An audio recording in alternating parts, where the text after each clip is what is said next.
Hello everyone, welcome once again. हमारा आज का चैप्टर है mister Sun takes a holiday. अब नेम से ये चैप्टर बहुत इंटरेस्टिंग लग रहा है। आई होप कि इसकी स्टोरी आपको बहुत पसंद आएगी। चलो इसको स्टार्ट करते हैं। Mister Sun decides to take a holiday, what happens next, read and find out. अब देखो, जो मिस्टर सन है, हमारे जो सूरज हैं, वो डिसाइड करते हैं कि वो एक छुट्टी लेंगे। स्टोरी को रीड करेंगे और देखते हैं कि उनकी छुट्टी का क्या असर पड़ता है। इसमें करेक्टर्स है mister Sun, first squirrel, second squirrel, plant, pigeon, girl, boy and snow. Okay, चलो इसको स्टार्ट करें। It is Sunday morning, mister Sun peeps out of the sky. अब देखो, संडे मॉर्निंग है, जो मिस्टर सन है वो आसमान में से नीचे झांकते हैं। ये देखो, ये सन है, ये बादलों में से बीच में से झांकते हैं। पीप्स होता है झांकना। Mister sun, I don't feel like shining today, I would like to rest. I think I will take a holiday. तो जो मिस्टर सन है वो कहते हैं कि आज मैं रेस्ट करूंगा, आज मैं चमकूंगा नहीं, मैं शाइन नहीं करूंगा। तो वो कहते हैं, मैं सोचता हूँ कि मैं एक छुट्टी ले लूं। It appears from the sky, it becomes dark. अब वो जो मिस्टर सन है ऐसा सोच के वो वहां से डिसअपियर हो जाते हैं, अदृश्य हो जाते हैं। और फिर क्या होता है, जब सूरज नहीं होगा तो क्या होगा, ऑब्वियसली अंधेरा ही होना था वहां पे। तो सारा कुछ डार्क हो गया, कुछ भी दिखाई नहीं दे रहा वहां पे। First squirrel, why has it become dark, where is the sun, how will we look for nuts. धरती पे जो स्क्विरल्स थी, ये गिलहरियां, तो ये आपस में बातें करती हैं। जो पहली स्क्विरल है वो कहती है कि क्या हो गया, इतना अंधेरा क्यों हो गया, सन कहाँ गया। वो कहती है, अब हम अपने नट्स कैसे ढूंढेंगे, वो नट्स खाती है ना, तो वो कहती है अब हम वो कैसे ढूंढेंगे। Second squirrel, I am frightened.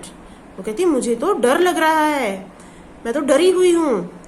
Something is wrong, कुछ ना कुछ तो गलत हुआ है। Let's go home. कहते चलो घर चलते हैं।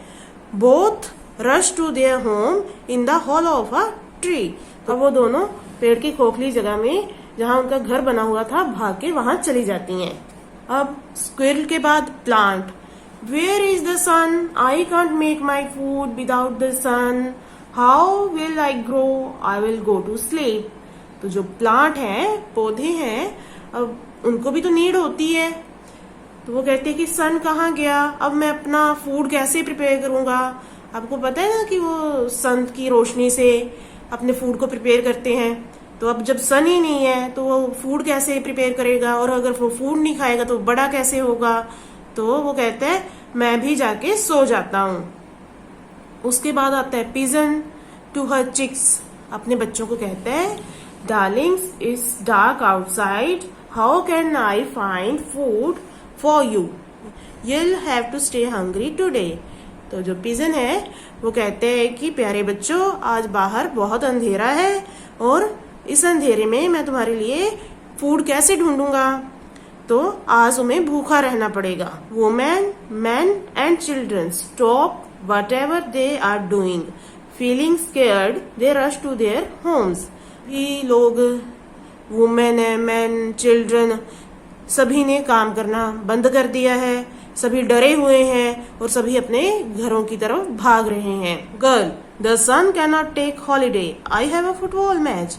अब एक लड़की है, वो कहती है कि सूरज इस तरह से छुट्टी नहीं ले सकता, आज तो मेरा फुटबॉल का मैच है। What is going to happen now, I want to play cricket with my friends. तो एक लड़का है, वो कहता है कि ये क्या हो रहा है, आज मेरा अपने फ्रेंड्स के साथ क्रिकेट का मैच है, मैंने क्रिकेट खेलनी है। It becomes very quiet on earth. Everything comes to a stop. However, the snow is very pleased. अब देखो, धरती पे हर चीज शांत हो चुकी थी। ऐसा लग रहा था कि मानो हर चीज रुक गई हो। इतनी शांति थी कि हर चीज रुकी हुई लगती थी। लेकिन उन सब में से जो स्नो है वो बहुत खुश थी, बर्फ है वो बहुत खुश थी। Snow, now the sun can not melt me, I can do as I like, I will make the earth cold. जो स्नो है वो बहुत खुश होती है। वो कहती है कि अब जो सूरज है वो मुझे पिघला नहीं सकता, मेल्ट होना होता है पिघलना। अब वो कहती है कि अब सूरज नहीं है तो मैं जैसा चाहूँ वैसा कर सकती हूँ, मैं पूरी अर्थ पे ठंड कर दूंगी। Snow falls, it get very cold, the water in the ponds, lakes and rivers freezes, अब देखो बर्फ पड़नी स्टार्ट हो जाती है तो और भी ज्यादा ठंड हो जाती है। जो तालाबों में, झीलों में और नदियों में पानी था वो जम गया। Earth, oh dear I hope the sun comes back soon. तो जो अर्थ है, हमारी धरती है, वो भी अब यही होप कर रही है कि जल्दी से जल्दी सूरज वापिस आ जाए। After some time, Mr. Sun looks down to see what everybody is doing. He is shocked.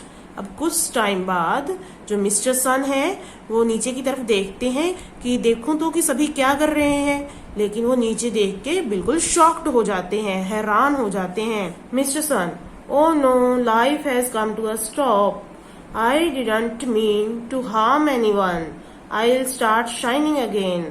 तो मिस्टर सन कहते हैं, ओह नो, जो लाइफ है वो तो बिल्कुल रुक गई है, जीवन तो रुक ही गया है बिल्कुल। I didn't mean to harm anyone, मैं किसी को नुकसान नहीं पहुंचाना चाहता था। I will start shining again, अब मैं दोबारा से शाइन करना स्टार्ट कर दूंगा। स्लोली ही कम्स आउट, तो फिर वो धीरे से बाहर आता है। The snow gets scared and goes away, तो उसको देख के बर्फ डर जाती है और वो चली जाती है। द आइस मेल्ट्स, जो जमा हुआ पानी है वो भी पिघलना स्टार्ट हो गया। The dropping flowers and plants raises their heads, अब जो फूल थे जिन्होंने अपने सिर झुका रखे थे, जो कह रहे थे कि हम सो जाते हैं, सन शाइन करने लग गया तो उन्होंने भी अपने सिर उठा लिए। The pigeon leaves its nest to find food for its chicks, और जो पिजन है वो भी अपने घोंसले को छोड़ के जाता है, अपने बच्चों के लिए भोजन ढूंढता है। The squirrels begin to jump and play, अब जो गिलहरियां हैं वो भी खुशी खुशी खेलने लगती हैं, जंप करती हैं।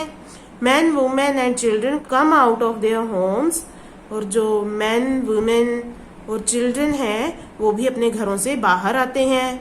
The girls goes to play her football match, और जो गर्ल है जो फुटबॉल मैच खेलना चाहती थी वो अपना मैच खेलने लग जाती है। The boy happily goes off to play cricket, और जो बॉय है वो क्रिकेट खेलने के लिए चला जाता है। तो आपने देखा कि किस तरह से अगर सन ने एक दिन छुट्टी ले ली तो सारी जो अर्थ है वो बेजान हो गई, वहां पे लाइफ रुक गई। तो इस तरह से आपको पता चला ना कि सन कितना इम्पोर्टेंट है हमारे लिए। अगर वो एक दिन भी छुट्टी ले ले तो सारा कुछ ऐसे हो जाता है जैसे निर्जीव हो, है ना। एक बहुत ही इंटरेस्टिंग और प्यारी सी स्टोरी। आई होप आपको पसंद आई होगी और समझ भी आ चुकी होगी। So thank you very much for listening.